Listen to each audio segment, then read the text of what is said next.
Touchdown. Trey Tucker. To the end zone it goes. Caught. Touchdown. Armon Ben.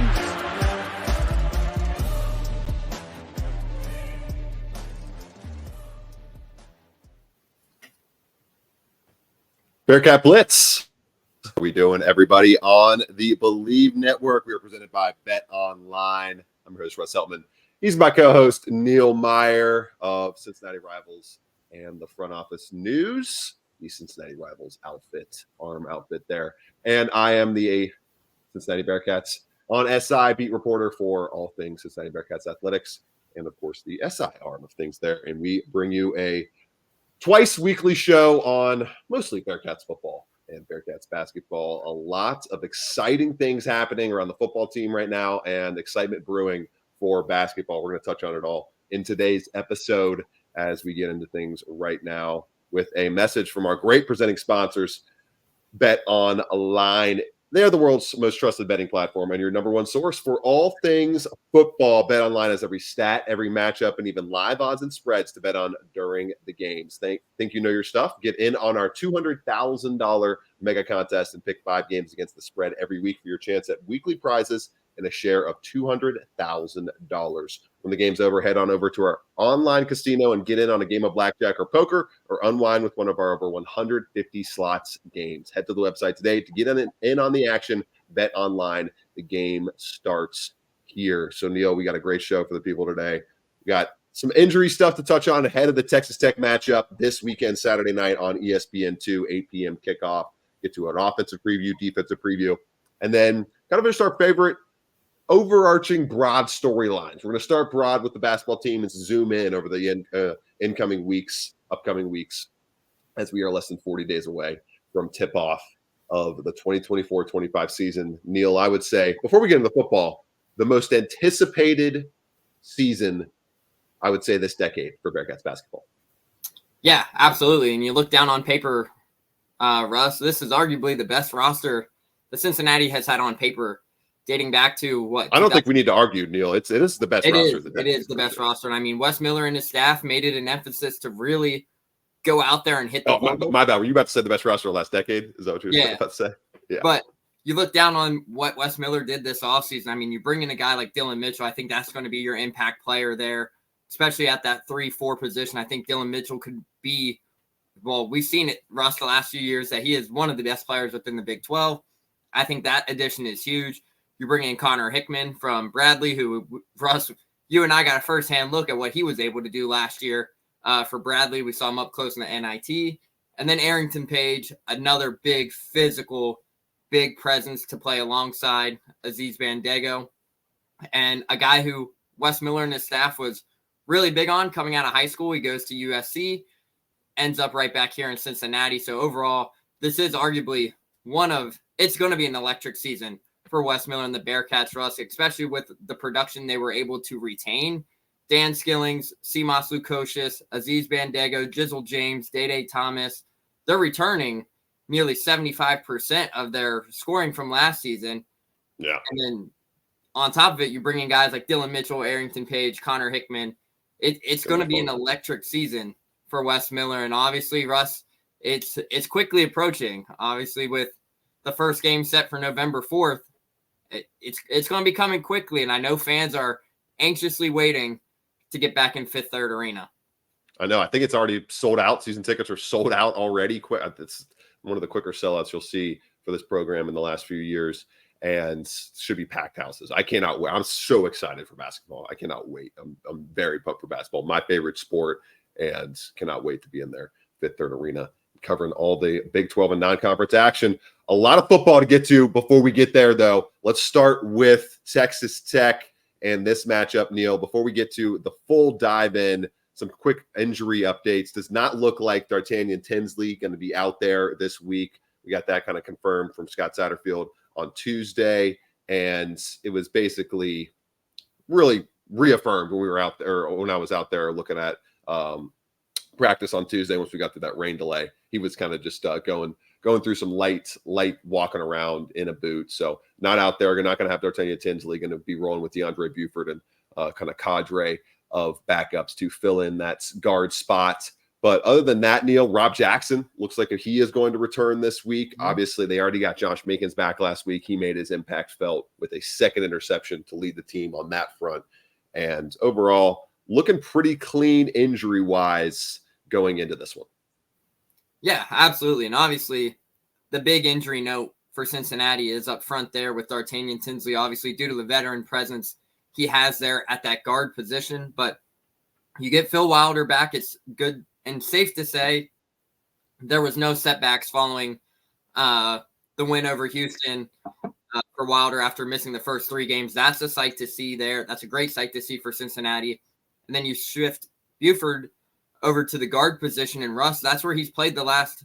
I thought he played well at the guard position on Saturday versus Houston. Obviously, it is his natural position there at guard. So overall, you expect to see DeAndre Buford and some Jonathan Harder there on Saturday, but overall, you get Rob Jackson back. That's a huge boost to this Cincinnati defensive line, especially in a matchup like this. Rob Jackson missed the last 2 games due to an elbow injury, but Russ, obviously, Cincinnati's defensive line, it's been taking hits left and right this season. So to get Rob Jackson back is huge. He provides that size off the edge, can really make an impact there. Kind of take some of the stuff there off Eric Phillips's plate. Obviously, Eric Phillips is having the best year of his career to start, so that's another big impact that we'll talk about heading into Saturday. And then it sounds like Kamari Burns is going to be a true questionable heading into. Yeah, he missed last week. Good eye by you on the field to nail that one down on the injury front. Yeah, so that at first, Russ, I mean, last week we looked at when I saw that injury, I was like, oh, that's not a good sign seeing crutches and a knee brace, but sounds like they weathered it well. Still pitched the shutout without Kamari, so that was good. So it sounds like they're hopeful that he might be able to go, but Scott Satterfield said it's still a true questionable. But overall, it sounds like they dodged another significant injury there on the defensive line. But overall, the depth that Cincinnati has at the defensive line is starting to get their reinforcements back after a couple were banged up there in the recent weeks. But overall, I think D'Artagnan Tinsley is the only big injury, as you mentioned. Done with the injury front. And as you mentioned, Rob Jackson, that size, Neil, good stuff there. 6'4", 270, going to be needed against the guy like Taj Brooks, against that high-powered offense. Not necessarily super high-powered in terms of production, but super high rate, high tempo. They are, as people will be able to note, diving into the numbers, top 5 in the country in overall tempo rate, overall play rate, trying to get over 80 plays in this game. They would love to get to 90 plus because that would mean they are on the field a lot. That would mean they're moving the football a lot. That moves us into the preview here, Neil, of Cincinnati taking on Texas Tech, trying to get their first legacy win in the conference, their first 3-game win streak under Scott Satterfield on the line here, trying to get that done. 10-10 tie in 1968. That's all we have to work with. They're 0-0-1 all time against Texas Tech. They hold a 42.2% chance, according to ESPN, to get this victory. They're a 3-point underdog going into the meeting, currently ranked 50th in ESPN's SP Plus to Texas Tech's 59th overall rating. This is pretty much a close toss-up matchup type of thing for me, Neil, here, where especially with UC going on the road at night in a plane, taking this crew for the first time, how does all this translate down south in Texas? And to me, I think it's a little bit of a added bonus that they're going to Texas for the first time because of what their quarterback can feel comfort-wise in this kind of setting.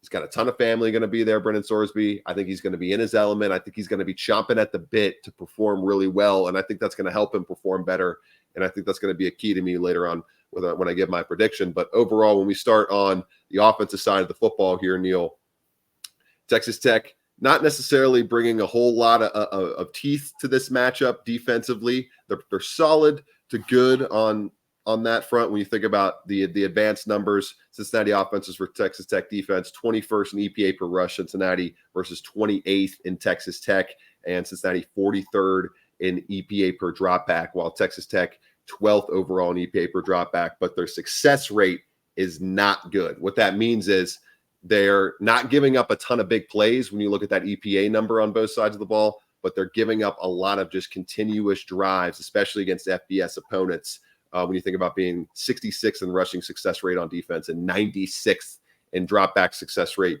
Neil, this is a game where I think we heard Brendan Sorsby talk about it in the press conference. He can be patient with Hendo. He can be patient with these receivers, work the ball to Joe Royer down the field, use this offensive line to munch like they did against Houston, and honestly try to repeat the game plan that they used against Houston, because it produced a shutout, it produced 34 points, and I think it produced a overall game flow that Scott Satterfield and his staff wants to replicate each and every week for the rest of the season, the rest of his career.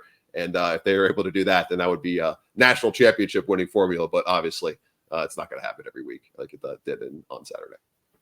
Yeah, so for Cincinnati, the keys to the game here on the offensive side, Russ, is I really think this could be a game where Corey Kiner could really, if you can establish Corey early, you have to get him going early in this one because it's going to open a lot of things up.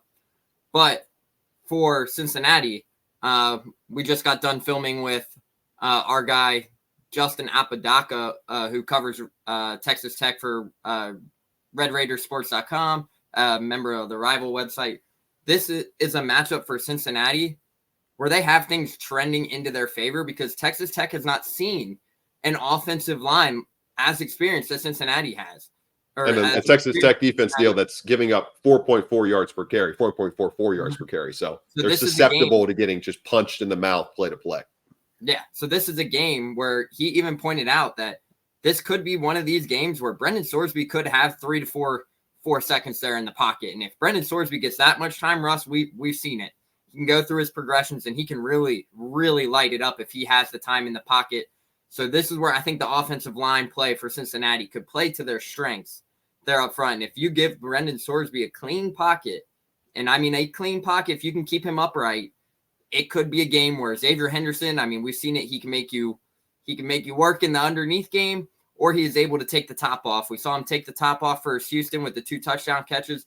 But Russ, we've also seen him slice teams up underneath and go for 10 for 120 like he did versus Miami. So it's going to be interesting to see how Texas Tech will play Xavier Henderson. Now, do they come out and they play a bump coverage, a press coverage? I don't know.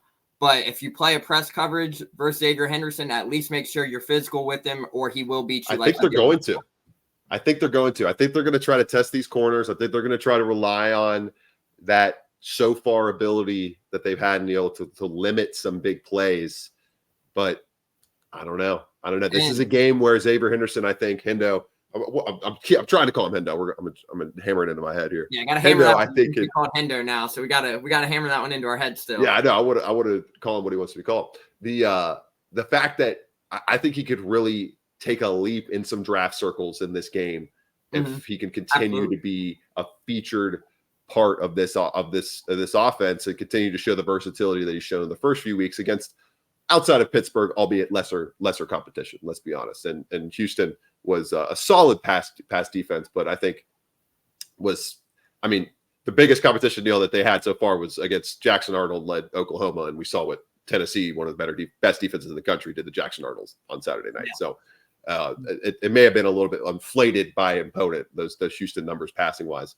But when we think about this game, and I think I agree with you, this offensive line has a chance to eat, and it's just the underlying EPA numbers are strong, as I mentioned, for Texas Tech, but 87th nationally, allowing 4.44 yards per carry. Like, I think this is a game where, especially when you're trying to keep them off the field, you're not necessarily crying in your milk if you don't get a bunch of 15, 30, 40-yard plays in this one of your offense. You're fine with working the ball down the field, and you're fine with trying to attack this red zone defense, Neil, which, as I pull this up right now, is not great. When you think about, I think Texas Tech is close to like 105th in the country. Points to Abilene Christian, if that says anything. They gave up 500 yards to Abilene Christian. Here we go. I got it, Neil. Texas Tech 63.1% touchdown rate allowed to opponents. That's 87th nationally so far this season. So they're susceptible to giving up touchdowns in the red zone. I think you're okay with working long drives and getting it done in that fashion. And it's a way to keep their offense off the field, which we're about to get to after this upcoming break. And that you mentioned that, Russ, red zone targets for Cincinnati could potentially mean big day for Joe Royer. I think that's another matchup we have to highlight on this one. Texas Tech haven't seen a tight end like Joe. Hasn't seen a tight end like Joe. Who's been a top 10 tight end in the country so far this season. And Joey McGuire, Texas Tech's head coach, even came out and said in his weekly press conference, he believes that Joe Royer is a guy who could be taken within the first 3 rounds of this April's NFL draft. And Russ, let's think about that. If he continues at the trajectory we have seen him at and continues to make that next jump, there could be easy contention and conversation where Joe Royer could become one of those top tight ends in the draft. But he's got to stay at this rate. And it starts this weekend. I think this is a true matchup where if Xavier Henderson is able to get cooking a little bit under the underneath game or over the top, Joe Royer is a mismatch problem for many teams within college football due to his size, his ability to block in both the pass and the run game. But he is able to really get up and run like a wide receiver, great hands. I think this could be a game, too, where Joe Royer could really pop off and have one of those 5 catches, 50 yards and a touchdown kind of thing and really make an impact there as well. So it's going to be interesting. I think Cincinnati's veteran-led offense, and when I say veteran-led offense, Russ, I mean you're looking at it, this is an offense that Brendan Sorsby is the youngest guy on this offense. Like, if we're calling a spade, Brendan Sorsby's a redshirt sophomore. Everybody else around him is junior, upperclassmen, juniors, redshirt seniors, going up against a Texas Tech defense that 65% of their snaps are coming from underclassmen. So could be a chess matchup here with an experienced Cincinnati offense versus a youth Texas Tech defense where most of these 65% of their defensive snaps are coming from guys in their freshman or sophomore seasons. No doubt. And when you think about attacking that youth, working them down the field, what will give first? Will it be that shaky Texas Tech red zone defense, or will it be a red zone offense in Cincinnati that, albeit it's been better this season a little bit than the doldrums they had last year, but it's still 104th nationally in red zone TD rate at 52.94%.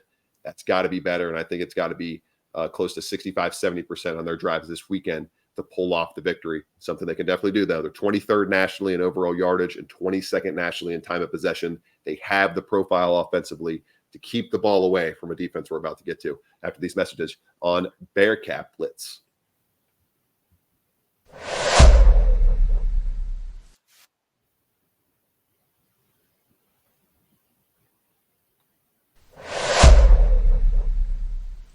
Well, to the defensive side of the ball for Saturday night's action against Texas Tech, 8 p.m. kickoff on ESPN2. I'm Russ Heltman. He is Neil Meyer, and we are your hosts of Bearcat Blitz right here on the Believe Network, presented by Bet Online.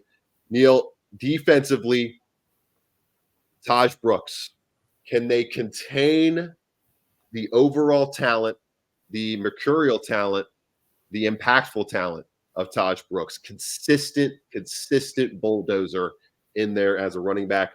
Go ahead and roll with it, my man. What is the number that he is looking at in terms of consecutive games of 95-plus yards, and overall an even higher number in the triple digits that he's got a consecutive game mark? Yeah, so he's got 95 or more in the last 14, and he's got 100 or more in the last, I believe, 12 of those 14. So Top Russ, 15 running back in the country, no question. And this is a guy who's coming off of a junior season where he put up 1,500 yards, 10 touchdowns, was one of the best backs in the country last season, and he kind of has a similar play style to Corey Kiner. He's not afraid to run you over. Safe to say that, but I think this is a game where, let's be honest, Russ, he's going to get 20, 25 carries. I mean, he's averaging 24 carries through 3 or 4 games this season. And I mean, don't let him get the 30, baby. Don't let him get the 30. Don't let him get the 40. Definitely don't let him get the 40. Find a way to keep him under 25 carries. You're in great hands for Cincinnati.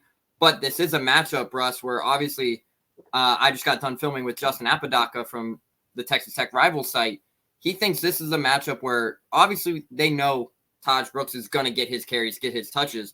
But he thinks this is a matchup where guys like Dante Corleone and Eric Phillips could have a huge impact there to really kind of slow Texas Tech's high-powered run game down with Taj Brooks because, A, the matchup that started about it there, in order to contain Taj Brooks, it's going to start up front with Dante Corleone. And quick interior pressure. This is a game where Dante Corleone could single-handedly flip himself. Yes, and there's a matchup right there in the center. Let's be honest, Russ.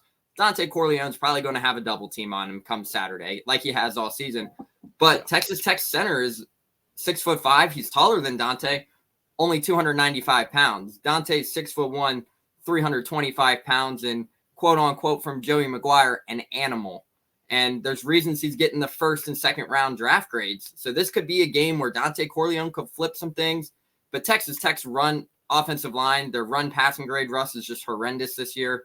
And what was it? It was like 6. I saw 6. We were talking before the show, 63.6, I believe it was. And that's, I forget the exact number. I won't fool it on the show with looking that up, but at bottom 50 nationally now among all FBS teams. For me personally, Taj Brooks is going to get his carries. Scott Satterfield alluded to which makes it more impressive that Taj Brooks has kept the streak rolling through the first month. Continue. Yeah, but it's also worth noting too that Joey McGuire is 13-3 over the last 3 years down at Lubbock at their home stadium. So obviously a night matchup. Joey McGuire has been playing very well there at home for Texas Tech since starting his tenure 3 years ago. But head coach Joey McGuire, right? That's what you're talking about. So it's gonna be key. Everybody knows Taj Brooks is gonna come in, get those carries, but it's gonna be for Cincinnati. If you can find a way to stop him, I think, Russ, this is where I think you're gonna see a lot more Jared Bartlett this weekend, kind of shooting the gap quicker. I think who had his best game maybe of his career this past weekend against Houston. And I think this is going to be a game where Cincinnati's defense is going to shoot some gaps quicker than what we have seen in the recent weeks in order to find ways there, because Taj Brooks, big back, Scott Satterfield even alluded to it. They're going to have all hats around him to take him down. But then you look on the defensive side, Texas Tech has seen a 3-3-5 defense 2 of the 4 weeks this season. Obviously, they both were at the FCS level, but they've seen something like a 3-3-5 with Abilene Christian, and then at North Texas last week where they put up 50 against North Texas. So they have seen the 3-3-5 look basically for half the season so far. They see it again on Saturday. Now, is it a different 3-3-5 due to the personnel and the experience? Yes, but the key to this one, Russ, is you got to find a way to stop Taj Brooks. If you stop Taj Brooks, keep him under 120. That's what I'm saying. He's going to get his 100 yards. I think everybody knows that. Cincinnati's defensive line has been banged up in and out, a lot of rotational pieces this season, but you got to find a way to keep him under 120.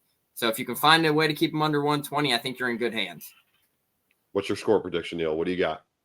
My score prediction, man, Russ, it's been back and forth in my head all weekend. I wrote 38-34 in my keys to the game last night for Rivals.com. But yeah, I think it's to be a little higher scoring than I do, for sure. Yeah, it could really go one of two ways. It could be a high scoring game, or it could be a low scoring game. It really all depends on what Cincinnati does there in the defensive front. If they're able to get pressure to Baron Morton and find a way to stop Taj Brooks and just get them off the field as much as possible, and then chunk off these 6-7 minute drives on the offensive side of the ball. If they're able to contain those 6-7 minute drives, Russ, or even the 5 to 7 minute drives, I think this could be a game where Cincinnati could win 24-17. But if they are able to let Texas Tech stay on the field and run 85 plays a game, I think we're going to see a shootout going 38-34. 38-34. All right. I like it. Key for me here is, as Neil said, I'll pick up the baton on stopping the rushing attack. Balance. This is just a balanced force here. 25th in EPA per rush, 35th or 34th in rushing success rate nationally. What they do not have, Neil, is a consistent quarterback, especially against power conference competition so far this year. You mentioned the success they've had against a 3-3-5. They haven't faced a 3-3-5 with the athlete even floor, let alone ceiling that UC's players could reach on that side of the ball this season. 3-2 touchdown to interception ratio, 5.1 yards per attempt in 2 power conference games so far this year for Baron Morton. So the fact that he is 62nd nationally in ESPN QBR, I just don't think they have as balanced an offense, as complete a team, special teams wise as well, with how well UC's been playing with the kicking front and sealed up now by Nathan Hawks, to be able to use their home field advantage enough to win this football game. I think they're going to be able to contain Taj Brooks, like you said, just enough. I don't see him getting the 30 carries in this one. I think Cincinnati's going to control the pace of the game. I think they could jump out to an early lead again. It would be very, very huge for the upset path for them to jump out to an early lead and control that game flow like they are built to do. And I think they're going to do it. Baron Morton, to me, just hasn't proven enough to what Brendan Sorsby has shown me, especially what Sorsby showed me throughout most of the Pittsburgh game, throughout all of the game last week against Houston, his best career performance and the type of efficient performance you love to see out of your quarterback. I just think he's playing too well right now for me to pick against the Bearcats, and I'm going to go 30-24 UC in this one. And I think they can limit this rushing attack with how mediocre to bad that offensive line has been playing and how little elite competition they faced on the interior. Could have multiple tackle for losses in this game for Dante Corleone, and they could have a situation where they're having to triple team him and really struggling with his impact. I just don't see this passing attack being able to keep up the pace enough, having to what I see for CB 55, 60 passes to be able to break down this defense on the back end and make them give up some big plays. As Josh Minkins, man, I talked to him again after practice field. He brought up the touchdown that he blamed on himself again in that interview. So he is taking that to heart. The accountability that these players are holding is huge. That is huge. It is, man. That's a great point from that note right there. So Texas Tech, 44th nationally in passing EPA, 80th in success rate. They are not consistent down to down, and Baron Morton is not consistent enough to me to get the job done here. Whereas Cincinnati, I just see this passing attack being much, much better when you think about it's 11th in drop back success rate right now, Neil. They are getting a successful pass on 47.6% of Brennan Sorsby dropbacks. That is elite, 11th nationally, and it's something that I just can't bet against. 30-24, give me the Bearcats here. I'm picking against my preseason note, and I think the Bearcats get the job done and really continue momentum into an off week and into what could be their biggest rivalry right now in the conference with UCF coming up in a couple weeks. Quick break here, and then we'll get our quick best notes on what we're looking forward to going into the basketball season.